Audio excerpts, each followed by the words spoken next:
십자가의 성 요한은 1542년 6월 24일 에스파냐 중부 아빌라 근교의 폰티베로스에서 직조공이었던 아버지 곤살로 데 예페스와 어머니 카탈리나 알바레스 사이의 세 아들 중 막내로 태어났습니다.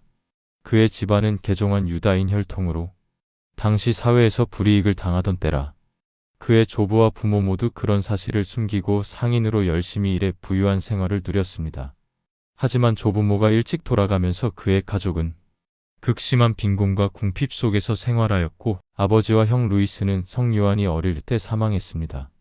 그래서 성 요한은 어머니와 함께 좀 큰 도시인 메디나 델 campo로 가서 정착했습니다. 그곳에는 가난한 아이들과 고아들을 위한 교리학교가 있었는데 성 요한은 교리학교에서 읽고 쓰는 것을 배웠습니다. 열심히 공부하며 아우구스티노의 수녀원에서 복사도 섰는데 그런 그를 눈여겨본 수녀원 지도 신부의 배려로 그가 책임자로 있는 메디나 델 campo의 한 병원에서 일자리를 얻을 수 있었습니다. 병원에서 열심히 일하며 홀어머니를 돕던 그는 병원장 신부의 주선으로 예수회에서 새로 설립한 학교에서 교육받을 기회를 얻었습니다. 1563년 그는 예수회 학교를 졸업하고 메디나 델 campo에 1560년에 설립된 가르멜 수도원에 입회했습니다. 그리고 1년간 수련을 받고 이듬해 5월 21일에 성 마티아의 요한이라는 수도명으로 서원을 하고 지속적인 학업을 위해 메디나 델 campo를 떠나 학문의 도시인 살라망카로 갔습니다.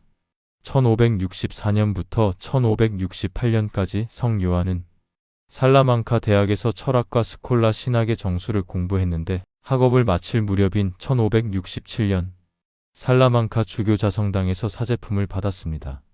그리고 첫 미사를 봉헌하기 위해 고향과도 같은 메디나 델 campo로 돌아갔는데 그곳에서 두 번째 개혁 가르멜 수녀의 설립을 위해 제자들과 함께 와 있던 아빌라의 성녀 테레사를 만났습니다. 그 당시 가르멜회의 환경과 생활 방식에 만족하지 못해 더 고적하고 깊은 기도 생활을 할 수 있는 카르투지오회로 옮기고 싶다는 뜻을 성 요한이 피력하자 성녀 테레사는 그를 설득해 가르멜회에 계속 남아 함께 개혁 운동을 하자고 권유했습니다. 영성사에서 성 요한과 성녀 테레사의 만남은 역사적인 사건이었습니다. 둘의 만남으로 인해 남자 맨발의 가르멜 수도원 탄생이 결정적 계기가 마련되었기 때문입니다. 1568년 11월 28일에 성 요한은 아빌라에서 멀지 않은 작은 마을인 두루엘로에서 두 명의 동료와 함께 아빌라의 성녀 테레사의 도움으로 개혁된 수도 생활을 시작했습니다. 성 요한은 가르멜회 최초 규칙으로 돌아가 실천하겠다는 서약을 하면서 이름 또한 십자가의 요한으로 바꾸었습니다. 그는 열렬한 기도와 보속의 생활을 하면서 인근 마을들에서 사도직을 수행했습니다. 그리고 1년 뒤 두루엘로에 최초의 맨발의 가르멜의 수도원을 설립했습니다. 그리고 이듬해에 인근의 좀 더 큰 집으로 이사하고 이어서 1571년에 알칼라라는 대학 도시에 설립된 새로운 학생 수도원의 원장으로 부임했습니다. 그는 알칼라 대학에서 공부하는 학생 수사들을 지도했고 1572년부터 만 5년 동안 아빌라의 강생의 가르멜 수녀회의 원장으로 부임한 성녀 테레사의 부탁으로 150명이나 되는 수녀들의 영적 지도와 미사와 성사를 담당했습니다. 십자가의 성 요한과 아빌라의 성녀 테레사의 노력으로 개혁 가르멜의 수도자들의 숫자가 많아지고 개혁 운동의 탄력이 붙자 1577년 12월 2일 수도의 개혁을 반대하던 와나 가르멜의 수도자들에 의해 성 요한이 납치되어 톨레도 수도원의 다락방에 감금되는 일이 발생했습니다.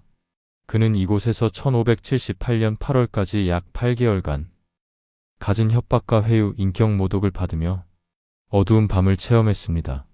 그 당시의 체험을 바탕으로 십자가의 성 요한은 신비적 영성적 문학적으로 큰 성장을 이루게 되었습니다. 그렇게 감옥 같은 작은 방에서 그는 몇 편의 시를 썼습니다. 8개월 정도 지난 성모 승천 대축일 밤에 경비가 허술한 틈을 타서 감옥을 탈출한 그는 톨레도의 맨발의 가르멜 수녀원으로 잠시 피신했다가 에스파냐 남부 안달루시아 지방으로 내려갔습니다. 그곳에서 그는 개혁 가르멜회의 여러 직책을 맡아 활동하면서 활발한 저술 활동을 이어갔습니다. 1579년에 십자가의 성 요한은 에스파냐 남부 바에사로 갔습니다. 맨발의 가르멜회에서 그곳 바에사 대학에 다니는 학생 수사들을 위한 수도원을 설립하면서 그를 초대 원장으로 임명했습니다. 1582년에 그는 그라나다에 신설된 로스 마르티레스 수도원의 원장으로 부임해 약 6년간 활동하며 영혼의 노래 해설서 집필을 완료하고 사랑의 산 불꽃 해설서도 썼습니다. 그리고 이전에 톨레도 감옥에서 탈출한 후 갈바리오에서 시작한 가르멜의 산길과 어두운 밤 해설서도 완성했습니다. 1588년에는 에스파냐 중부 세고비아 수도원의 원장으로 부임했습니다. 그런데 1590년 수도의 부총장 회의가 열렸을 때 십자가의 성 요한과 당시 총장 신부 사이에 의견 충돌이 생겼습니다.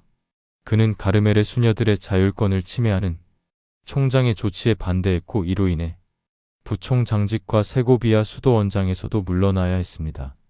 그리고 1591년 6월 오지와 다름없던 멕시코 선교사로 떠나야 했습니다.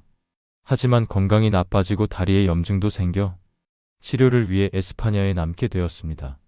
그는 모든 형편이 열악한 신설 수도원인 우베다 수도원으로 가서 병고에 시달리며 부당한 대우와 정신적 고통을 겪은 뒤 12월 14일 선종했습니다. 십자가의 성 요한은 가톨릭 교회의 가장 위대한 신비가 중 한 분이며 그의 저서들은 영성 신학의 가장 유명한 고전으로 인정받고 있습니다. 그 중에서도 가르멜의 산길, 영혼의 노래, 사랑의 산 불꽃 등이 가장 유명합니다. 십자가의 성 요한은 1675년 교황 클레멘스 10세에 의해 시복되었으며 1726년 교황 베네딕토 13세에 의해 성인품에 올랐습니다.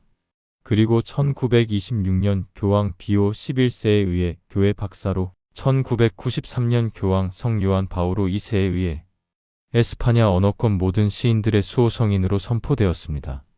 옛 로마 순교록은 12월 14일 목록에서 가르멜의 개혁에 있어 성녀 테레사의 동반자였던 십자가의 성 요한이 에스파냐 우베다에서 선종했다고 기록하며 그의 축일을 11월 24일에 지낸다고 전해주었습니다. 그가 선종한 날이 당시 로마 보편 전례력에서 원죄 없이 잉태되신 복되신 동정 마리아 대축일 8일 축제와 겹쳤기 때문입니다. 하지만 1969년 전례력 개정과 함께 그의 축일이 천상탄일인 12월 14일로 옮겨졌습니다. 2001년 개정 발행되어 2004년 일부 수정 및 추가한 로마 순교록도 12월 14일 목록에서 가르멜회 사제이자 교회 박사인 십자가의 성 요한이 아빌라의 성녀 테레사의 요청으로 수도의 개혁에 처음으로 동참해 여러 방법으로 개혁을 지지했으며 그로 인해 혹독한 환난과 고통을 겪으면서도 영혼의 어두운 밤을 뚫고 하느님의 산에 올라 그리스도 안에 숨어있는 내면의 삶을 추구하고 하느님의 사랑의 불꽃으로 자신을 불태우다 에스파냐의 우베다에서 선종했다고 기록하였습니다.